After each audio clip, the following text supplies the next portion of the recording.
है। 100 वर्ष पूरे होने में केवल 10 वर्ष बाकी हैं। यह संस्थान व्यापार और उद्योग जगत तथा राज्य और देश के नीति निर्माताओं को आपसी समन्वय के लिए एक मंच प्रदान करती है।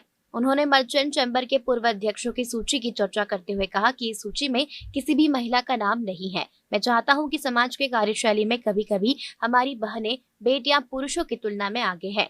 आज महिलाओं की वो स्थिति नहीं है जो 50 वर्ष पूर्व हुआ करती थी। आज असेंबली, पार्लियामेंट या उद्योग हो, मैंने देखा है कि अब प्रत्येक क्षेत्र में महिलाओं की भागीदारी बढ़ चढ़कर है। उन्होंने कहा कि कभी न कभी महिलाओं को भी मौका मिले तो मुझे लगता है बहुत अच्छी बात होगी।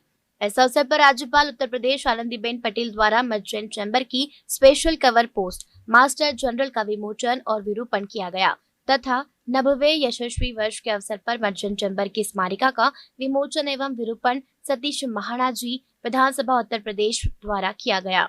मर्चेंट चैम्बर के अध्यक्ष अतुल कनोडिया ने राष्ट्रपति रामनाथ कोविंद, आनंदीबेन पटेल, राज्यपाल उत्तर प्रदेश सतीश महाना जी, सभापति विधानसभा उत्तर प्रदेश, कार्यक्रम के स्वागताध्यक्ष डॉक्टर महेंद्र मोहन गुप्त, पूर्व सांसद एवं पूर्व अध्यक्ष merchant chamber of Uttar Pradesh, अन्य कई गणमान्य जनों का स्वागत, अभिनंदन और वंदन किया। सत्र का संचालन मर्चेंट चैम्बर की काउंसिल मेंबर के सदस्य सुधींद्र जैन द्वारा किया गया। वहीं धन्यवाद प्रस्ताव डॉक्टर महेंद्र मोहन गुप्त ने किया। मुझे लगता है कि जिस संस्था को भारत के प्रधानमंत्री, प्रथम प्रधानमंत्री जवाहरलाल नेहरू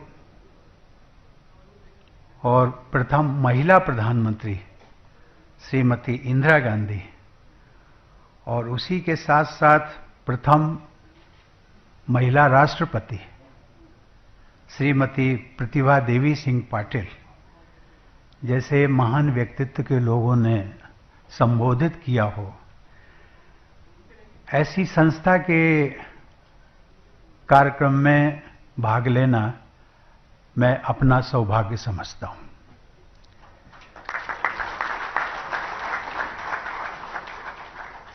पिछले 90 वर्षों से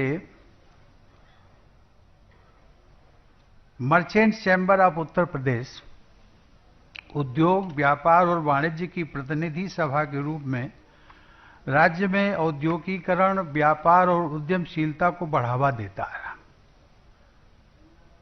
ये सच है कि आपकी गौरवशाली संस्था के ये गौरवशाली वर्ष 90 वर्ष बीत चुके हैं। 100 वर्ष पूरे होने में केवल 10 वर्ष बाकी है। ये संस्था व्यापार और उद्योग जगत तथा राज्य और देश की नीति निर्माताओं को आपसी समन्वय के लिए एक मंच प्रदान करती रही।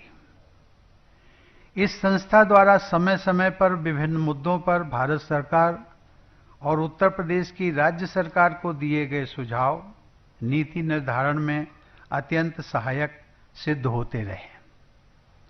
मैं उत्तर प्रदेश के आर्थिक विकास में योगदान देने के लिए merchant chamber of Uttar Pradesh के सभी वर्तमान और पूर्व पदाधिकारियों की सराहना करता हूं और सचमुच में अगर देखा जाए, किसी समय कानपुर पूरे उत्तर प्रदेश की औद्योगिक नगरी कहलाता था, थी भी।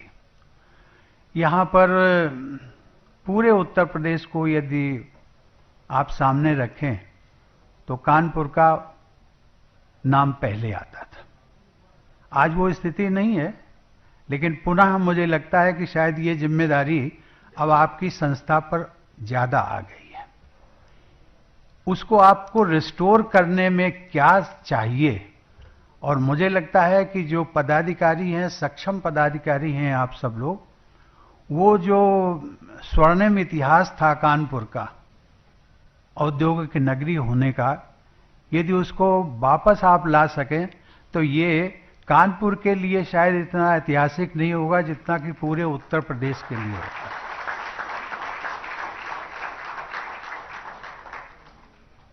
देवी और सज्जनों, गंगा के किनारे स्थित होने के कारण कानपुर प्राचीन काल से ही उद्योग व्यापार का प्रमुख केंद्र रहा। कानपुर की महत्वपूर्ण भौगोलिक स्थिति और गंगा नदी के रूप में सुलभ यातायात के साधन को देखते हुए ब्रिटिश सरकार ने भी यहां पर उद्योगों को बढ़ावा दिया, जिससे इस शहर की मैनचेस्टर ऑफ द ईस्ट और leather city of the world के रूप में पहचान बनी। लेकिन यही औद्योगिक विकास कानपुर और गंगा के प्रदूषण का प्रमुख कारण भी बना। भारत सरकार नमामि गंगे मिशन के तहत गंगा को साफ और स्वच्छ बनाने के लिए प्रयत्नशील है, लेकिन इस मिशन की सफलता के लिए सभी भागीदारों का सहयोग होना बहुत आवश्यक है। यहां के उद्योग और व्यापार जगत से ये अपेक्षा की जाती है कि वह प्रदूषण की समस्या को मिटाने में सहयोग करते हुए कानपुर और गंगा को स्वच्छ बनाने में अपना योगदान देंगे। आज जलवायु परिवर्तन एक विकराल समस्या के रूप में हमारे सामने है। अगर इस चुनौती से निपटने के प्रयास हम अभी से नहीं करेंगे तो वर्तमान के साथ साथ आने वाली पीढ़ियां भी अनेक कठिनाइयों का सामना करेंगे। इन्हीं चुनौतियों को ध्यान में रखते हुए भारत सरकार ने COP26 शिखर सम्मेलन में घोषणा की है कि वर्ष 2030 तक भारत अपने कार्बन उत्सर्जन को 1 बिलियन टन से घटा देगा और साल 2070 तक नेट जीरो उत्सर्जन वाली अर्थव्यवस्था बनने का प्रयास करेगा। देवियों और सज्जनों, उत्तर प्रदेश प्राचीन काल से ही उद्योग और व्यापार का प्रमुख केंद्र रहा। यहां के घरेलू, लघु और कुटीर उद्योग अपने उत्पादों के लिए विश्व प्रसिद्ध हैं, चाहे वे लखनऊ का चिकन हो या वाराणसी का सिल्क, मुरादाबाद का पीतल हो या भदोही का कारपेट, अपने गुणवत्ता और कारीगरी के लिए दुनिया भर में जाने जाते हैं। इस राज्य का प्रत्येक क्षेत्र किसी न किसी विशेष उत्पाद के लिए जाना जाता है। इसी विशेषता को और उभारने के लिए उत्तर प्रदेश सरकार ने वन डिस्ट्रिक्ट वन प्रोडक्ट योजना की शुरुआत की है, जिसके तहत प्रत्येक जिले में वहां के परंपरागत उद्योग, आर्ट और क्राफ्ट को बढ़ावा दिया जा रहा है। इस बात को संज्ञान में लेते हुए कि देश की अर्थव्यवस्था और रोजगार सृजन के साथ साथ उद्योगों के विकेंद्रीकरण में micro, small and medium enterprises महत्वपूर्ण भूमिका निभाते हैं, भारत सरकार ने भी आत्मनिर्भर भारत और मेक इन इंडिया अभियान के तहत MSMEs को बढ़ावा देने के लिए अनेक नीतिगत सुधार किए हैं। सरकार ने रक्षा संबंधी उपकरणों की लिस्ट जारी की है, जिनकी खरीद अब सिर्फ स्वदेशी स्रोतों से ही की जा सकती है। ये कदम रक्षा के क्षेत्र में आत्मनिर्भरता की दिशा में सरकार के निरंतर प्रयासों का एक हिस्सा है, जो स्टार्टअप के साथ साथ MSME के लिए भी उत्कृष्ट अवसर प्रदान कर रहा है। उत्तर प्रदेश में बहुत से ऐसे लघु, कुटीर और मध्यम उद्योग हैं जो सरकार की इन पहलों का लाभ उठा सकते हैं। राज्यपाल महोदया आनंदीबेन पटेल जी के मार्गदर्शन में और मुख्यमंत्री योगी आदित्यनाथ जी के कुशल नेतृत्व में उत्तर प्रदेश सरकार राज्य में निवेश बढ़ाने, रोजगार सृजन और प्रदेश के सतत विकास के लिए अनेक कदम उठा रही है। कल ही हम सब लोग जानते हैं, लखनऊ में माननीय प्रधानमंत्री नरेंद्र मोदी जी ने तीसरे उत्तर प्रदेश इन्वेस्टर समिति का उद्घाटन किया, जिसमें कि जो न्यूज़ आई कि लगभग 80,000 करोड़ रुपए से अधिक की उसमें इन्वेस्टमेंट के प्रपोजल्स आए हैं। और खुशी की बात यह भी है कि उसमें लगभग 400 करोड़ से अधिक वो कानपुर के लिए जो है वो इन्वेस्टमेंट होना है। ये उत्तर प्रदेश सरकार द्वारा कोरोना महामारी के बाद आयोजित किए जाने वाला पहला इन्वेस्टर समिति है। मुझे पूरा विश्वास है कि इस समिति के जरिए राज्य में प्राप्त निवेश उत्तर प्रदेश को 1 ट्रिलियन अर्थव्यवस्था बनाने में अहम कदम साबित होगा। आप सबसे भी आशा है कि राज्य सरकार की योजनाओं का लाभ लेते हुए प्रदेश के विकास में अपना योगदान देंगे। मेरा संत कबीर की निर्वाण स्थली मगहर जाने का कार्यक्रम है। आज मैं यहां से गोरखपुर जा रहा हूं, जहां उस महान संत को मगहर में जहां उस महान संत को नमन करने का अवसर मुझे प्राप्त होगा। मैं आप लोगों के बीच कबीर अमृत बाणी से एक दोहे का उल्लेख करना चाहूंगा। उसमें कहा है कि धन रहे ना जोबन रहे, जोबन मीन्स यौवन, युवावस्था, रहे ना गाम ना ठाम, कबीर जग में जस रहे, कर दे किसी का काम।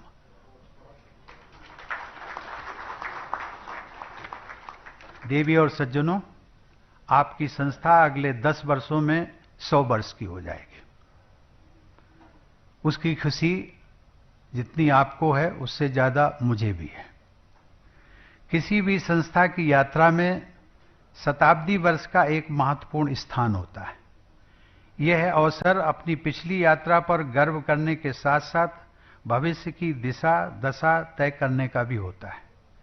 मुझे आशा है कि आप सब भी इस संस्था की आगामी वर्षों की योजनाओं को कार्य रूप दे रहे होंगे, अर्थात जो ब्लूप्रिंट होता है वो 10 साल का बना रहे होंगे। मैं चाहूंगा कि जब राज्य की सबसे पुरानी मर्चेंट चैम्बर अपनी स्थापना के 100 साल मनाए, तब उत्तर प्रदेश भारत के अग्रणी राज्यों में शामिल हो, जिसका कि कल प्रधानमंत्री जी ने थोड़ा सा संकेत दिया था। उन्होंने कहा था कि मैं चाहता हूं कि उत्तर प्रदेश must become driving force of the country. जैसा कि आप सब जानते हैं, हम भारत की आजादी के 75 वर्ष पूर्ण होने का उत्सव भी मना रहे हैं। यह हमारे देश की विकास यात्रा का एक महत्वपूर्ण पड़ाव है, जहां हमें न सिर्फ अपने पूर्वजों और स्वतंत्रता सेनानियों, जिन्होंने हमें आजादी दिलाने के लिए अपना सब कुछ न्यौछावर कर दिया, को गर्व के साथ याद करना है, बल्कि हमें अपने देश के लिए ईमानदारी और सत्यनिष्ठा के साथ कार्य भी करना है, ताकि जब हमारा देश आजादी की शताब्दी वर्ष मना रहा हो, तब वो प्रमुख विश्व शक्ति हो और हमारी आने वाली पीढ़ियां हम सब पर गर्व करें। धन्यवाद। जय हिंद।